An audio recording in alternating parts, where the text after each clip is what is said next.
Welcome to In the Know by Diane Schindler. This is Diane Schindler speaking. I'm the host of In the Know, the podcast show. I'm an author, a presenter, a solo nomad, a travel blogger, and a photographer. So this podcast show includes writing tips, travel tips, and my views of life from savvy and thoughtful to quirky and humorous. I hope you enjoy the show. I want to read a quote for you by Quentin Tarantino, especially because today we're talking about dialogue. If I'm doing my job right, then I'm not writing the dialogue.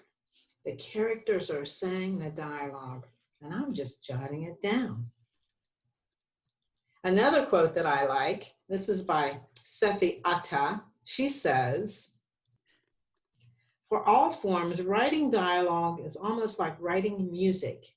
I pay close attention to rhythms and tones." Hi, it's Bona's Bite-Sized Nuggets. This month, we're discussing dialogue. We're calling it Dialogue 101. Be sure to check the show notes for links and more information. Stay tuned for Dialogue 102 on September 25th. Let's go back now.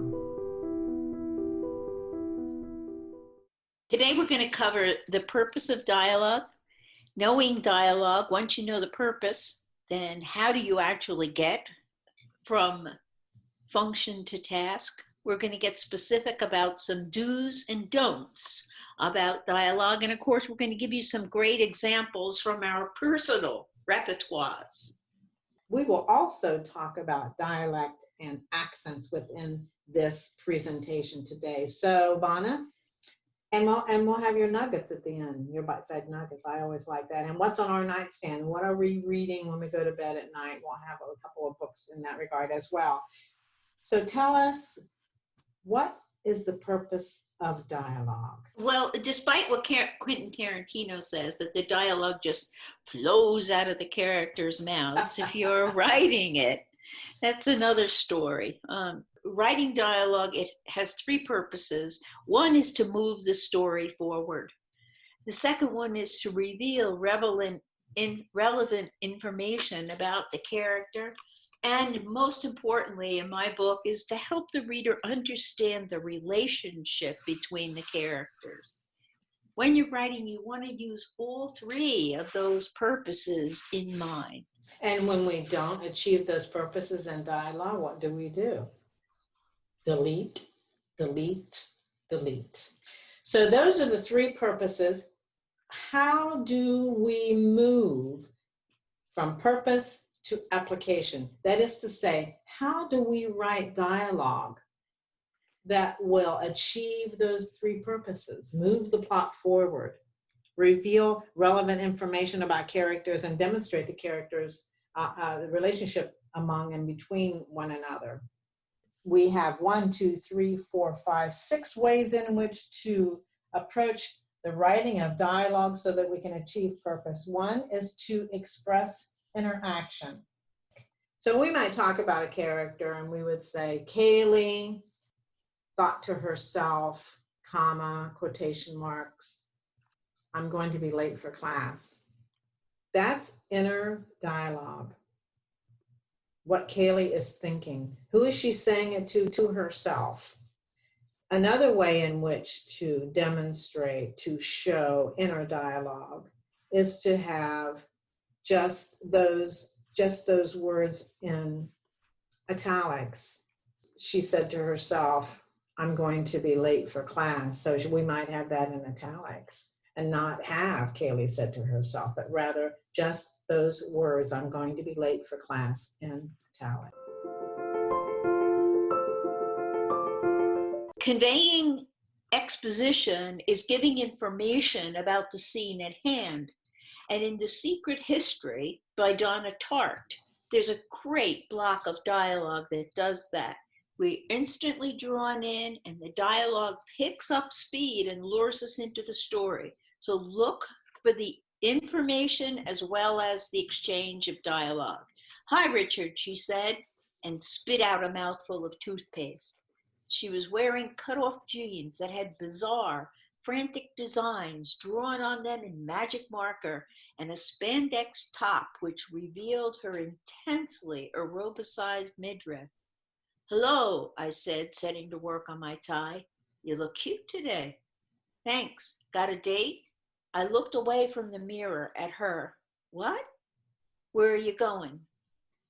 By now, I was used to her interrogations. And we know in that scene at hand, the exposition of the scene and where they are and how they interact with each other. I'm going to read from Lenny and George from Of Mice and Men. And you remember in the story by Steinbeck that George is the brother that takes care of Lenny, who is mentally challenged. So in the middle of this, they're talking about rabbits, because, that's always Lenny's favorite topic. This is George talking. "The hell with the rabbits. That's all you ever can remember is them rabbits. Okay, now listen. Now you listen, and this time you got to remember so we don't get in no trouble. Remember sitting in that gutter on Howard Street and watching that blackboard?" Lenny's face broke into a delighted smile. "Why, sure, George. I remember that. But what'd we do then? I remember some girls come by and you say, the hell with what I says. You remember about us going into Murray and Reddy's and they give us work cards and the bus tickets?" "Oh, sure, George. I remember that now." I'm going to stop there because the exposition is the hell with that. You remember about us going into Murray and Reddy's and they give us work cards and bus tickets. So that's exposition. That's telling what is happening. So that dialogue not only is conveying exposition, but it also is moving the story forward. And it has a unique verbal style. That's the other thing. That's the other way in which to write dialogue so that it meets the purposes. A unique verbal style. As you can see, well, in Mice and Men, Lenny always is saying George. And they're using the word says, and it's the improper use of the verb says, because it's not the right tense. That's about unique voice. Did you have something to add with that, Bona? Well, I found it captivating, the exchange between the characters, and I think that's really important in dialogue. That's another application. That's another way in which to write so that the purpose is achieved. You want to express interaction. You want action and reaction in your dialogue. You want dialogue that conveys exposition and that has a unique verbal style for each character. We're going to talk more about that. You want to write dialogue that captivates the reader's attention and that is authentic. And authentic means that it sounds real and it also is consistent with your character. Oh, one of the best writers to write authentic dialogue, I think, was Mark Twain. And he has a short story called Buck Fanshaw's Funeral. And he points out the difference between Twain's character, Scotty Briggs, and he's talking to a minister who uses big words. And Scotty Briggs says, "You see, one of the boys has gone up flume." The minister says, "Gone where?" "Up the flume, kick the bucket." "Ah, has departed to the mysterious country from whose bourne and no traveler returns." "Returns? I reckon not. Why, pard, he's dead." That's such a good excerpt because we know about the differences in the characters. So as you said, the preacher, highfalutin words, he's educated, highfalutin words, and he uses colloquialism, he uses dialect, and he uses euphemisms, we should say, to say somebody's died. The other character just says, well, he's dead. Right. And back in the 1800s, or when Twain wrote, a lot of people felt that they had to write this long, convoluted dialogue, and his characters were always authentic, true to form, true to who they were, and he expressed it in his writing. Twain was able to show the character's authenticity through dialogue. So we've talked about purpose. We've talked about how to write dialogue to achieve those purposes, those three purposes. Let's go to dialect. Dialect and accents. Let me read the definition of dialect to you. Dialect, according to Merriam-Webster's dictionary, is, quote, a regional variety of language distinguished by features of vocabulary, grammar, and I digress by saying incorrect grammar and or correct grammar, pronunciation from regional areas. Hold that thought. It's different than accent. Accent, on the other hand, refers to an individual's distinctive or characteristic inflection, tone, or choice of words. And it's akin to where you might be born in the United States. You might have, for example, you might have a Southern accent and a Northern accent, or from a foreign country. One of my character, Willa, is from Scotland, and she speaks in a Scottish brogue. Another character is British, and he has a British accent. And so that's the difference between dialect and accents. Now let's go back to dialect. As you were reading Mark Twain's work, I'm thinking about Huckleberry Finn. And when my daughter was a junior in high school, she was reading Huckleberry Finn, and she was walking through this dialogue, and she and I, it took us like 10 minutes to figure out that somebody was saying open the door or shut the door, because there are so many different spellings of words to reflect dialect. And that's sort of a warning. Nowadays, we're saying, careful with your dialect. You don't want the dialect to stumble the reader, so that the reader has to wade through it and try to figure out what it says. Caution you about dialect. Huck talks, well, I went fooling along in the deep woods till I judged I warn't far from the foot of the island. I had my gun along, but I hadn't shot nothing. And the only odd word in that whole phrase is warn't, W-A-R-N apostrophe T. Mm-hmm. But you get the cadence and the inflection of the dialect from the way Twain writes. Yeah. And so there's not a lot of dialect in there. I mean, it's word choice. Here's the other piece. You know, if you do include dialect, you want it to be like spice, not the whole meal. You just Right. want to include that in, so that you get a feeling for who the character is, where they're from, but without taking the reader out of the story. Yeah, and maybe their educational level and economic status, and that comes out of the character backstory that we know you all have written before you've even written the novel. That's a whole nother podcast. Yes, the character Bible. We're going to do that sometime. So we're talking about dialect, which Bona just described and used some specifics. And then I mentioned the thing about accents. And here's the rule of thumb with regard to accents. Rather than writing dialogue that has the actual accents, you can say, Willa, my character, Willa said, I checked this disk and found malware. Comma, quotation mark, she said in a heavy brogue. So you just do that once in the beginning of, and when you introduce a character and that character has dialogue and the character has an accent, you don't write the accent, but rather say something about that accent by saying in a heavy Scottish accent, for example.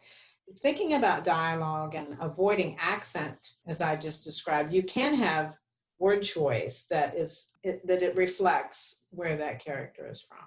Like they're going to have, if they're British, they might have a pint. They might use that word pint. So that's word choice. But we're not interested apostrophes and hyphens and all that stuff to try to reflect accent. It's just too cumbersome. So for best practices regarding dialect and accent, avoid the misspellings that would mislead readers about the status of the reader. Don't worry about trying to spell everything in such a way that's phonetic. It's really annoying.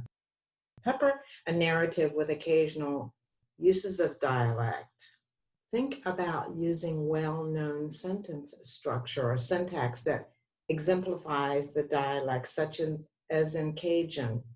For example, in Cajun, quote, "Why should I be ashamed of that? Me?" Unquote. So again, as Bona says, the use needs to be limited when we're talking about dialect and accent, making sure that we can read it, that the readability is maintained. And so you have to be very careful on how it's applied, but it certainly can add flavor to your reading. So we've covered purpose, we've covered the how to write dialogue to achieve that purpose, and writing dialogue, dialect and accents. Now we're going to go to don'ts and do's. We were going to go to do's and don'ts, but we like to end positively. So we're going to start with don'ts and we're going to go to do's. Now you might think we're at the end of the podcast, but when we look at the specific don'ts and do's, there's really a lot to talk about and a lot to learn. There is. That way. Let's start with one of the big don'ts. Don't include small talk in your dialogue. It can go on for too long. Hello, how are you? How are you? Gosh, good to see you. Where have you been? How you doing? Blah, blah, yeah. How you doing? I'm going to ask you, Bona, and I'll answer the same question. Why do you choose not to include small talk in the dialogue? Besides it being annoying to the reader, why wouldn't you use small talk in the dialogue? Well, the biggest reason is what purpose does it serve? Go back to the three purposes. And it doesn't move the story along, doesn't reveal any more about the characters, and it doesn't reveal anything about the relationship between the characters. That's right. So that's why you want to eliminate small talk. Info dump. Not even in the narrative, not even in the novel, anywhere do you want to have an info dump. And we're talking about info dump in dialogue. Now, you know, when you listen to Bona's nuggets, to Bona's bite-sized nuggets, she always says, don't info dump. What you need to do is drop these little breadcrumbs of information throughout your novel. So we're saying the same thing throughout the dialogue. You have an example of info dump in dialogue. I have a great example of info dump. My Leonard, I haven't seen you since high school, right after your parents were killed in that air crash in San Diego, when a Navy jet flew into that 747 and 250 people died. That's a great, there's some info dump for you, because the writer wants to get these points across and old Leonard is just talking away about them. Yeah, so avoid info dump. That's pretty self-explanatory, I would say now. And don't forget to be consistent. You need to be consistent with each character's voice. You know from your character Bible everything about your character's voice, and so you need to remain consistent with that. And then here's a good one. Don't allow your characters to say everything that they're feeling. Don't be like Diane and just spill your guts all the time. You want to comment on that, Bona? Bona's such a good listener. She lets me spill out my guts to her. Oh, yeah, everybody likes to spill out their guts, but they don't talk about it in real life. They think it in their head. It may be part of their monkey brain, but it's not being part of the conversation. And we don't want characters to say everything they're feeling because it's unrealistic. And we only want to know what they're feeling and what they're thinking based on the purpose. Moving the plot forward, creating character, creating interaction and connections between and among characters. Don't saturate your text with too many identifying tags like said, S-A-I-D. So there are two things going on there. First of all, well, let's go. No, you don't need to said every single time. That's right? Correct, because you should be clear by the characters' unique voices who is talking at what time. In your first draft, you might have something is written, I want to go to the party, she said, avoiding her mother's eyes. Through that, you'll say, I don't need the she said. What I need is, I want to go to the party, period. She avoided her mother's eyes. Right. So we can eliminate said, but then we're going to move on to an important point, which is it's recommended that said is the only tag that you use by and large when you have dialogue. So when it is necessary for you to explain who just said what, you use said rather than she whispered, she panted, And you want to use adverb tags as well. Like he said angrily, he said softly, he said seemingly. We've talked about show versus tell. Use your show, showing instead of telling. And you use that within the dialogue. It's the word choice that will then demonstrate the fact that he said angrily, and or your punctuation. Don't you care about me at all? He said feelingly. No, she said murderously, and she pulled the trigger. Okay, I get that. Murderously. I have to look that up. I hadn't heard that one in a long time. So avoid the LYs, or avoid the adverbs, avoid the LY words and stick with said. Now, once in a while, it's like anything else, you can break out of said when you feel it's extremely necessary, extremely important, then you can do that, but sparingly. Another guideline for all you writers, especially if you've written your first draft, you've gotten it down on paper, now you're going to go back through it and edit what you have. Look immediately for salutations like hello, goodbye. You don't need them.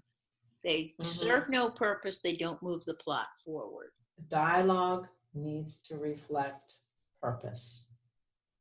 So those are the don'ts. Let's go to the positive do's. So do use dialogue to move the story forward. We have said over and over again in this podcast, do reveal important information about the character. I think we've said that. Keep it brief. We don't want an info dump. We don't want long paragraphs of dialogue. Keep it brief. Do make each character sound unique with a different pattern of speech. You want to have interesting characters. They're not all the same. They're very different from one another. So therefore, the dialogue needs to be different as well. And that has to do with word choice, cadence, the pattern of their dialogue, as well as dialect. Yes. Let me give you a little example. I've been reading a book by a local author, Coach in Cottage C by J.R. Minard.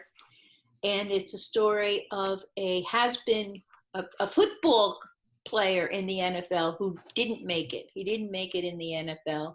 And now he's adrift and he's looking for a job. He takes a job as a coach at a boys' reform school. And in this, she does a brilliant job of interspersing dialogue with information about the characters.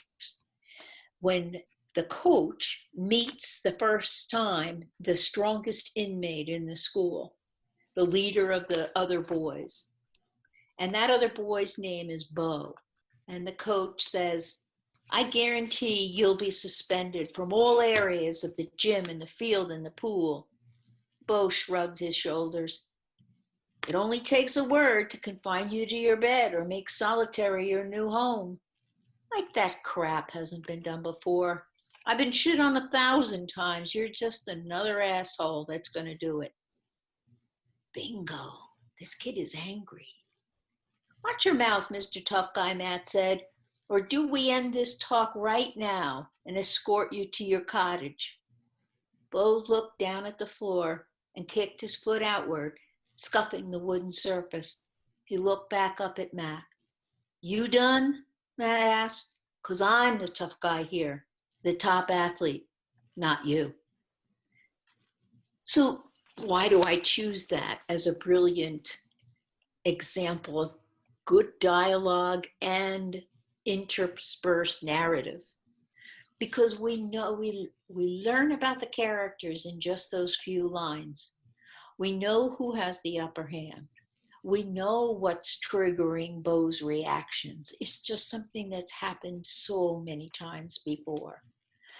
And in that little line where Bo kicks his foot outward, scuffing the wooden surface, and he's looking down at the floor, you understand that Bo knows he can't win.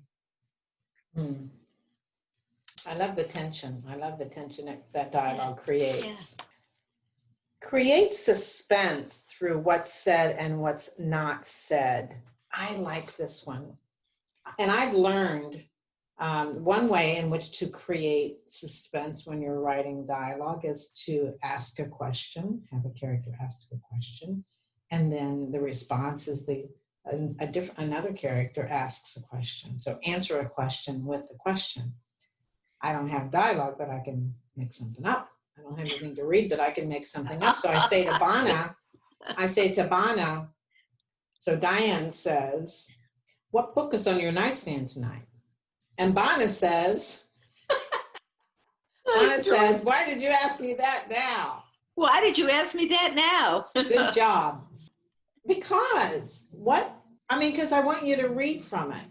Bona thought about the book about erotica that's on her nightstand and didn't answer.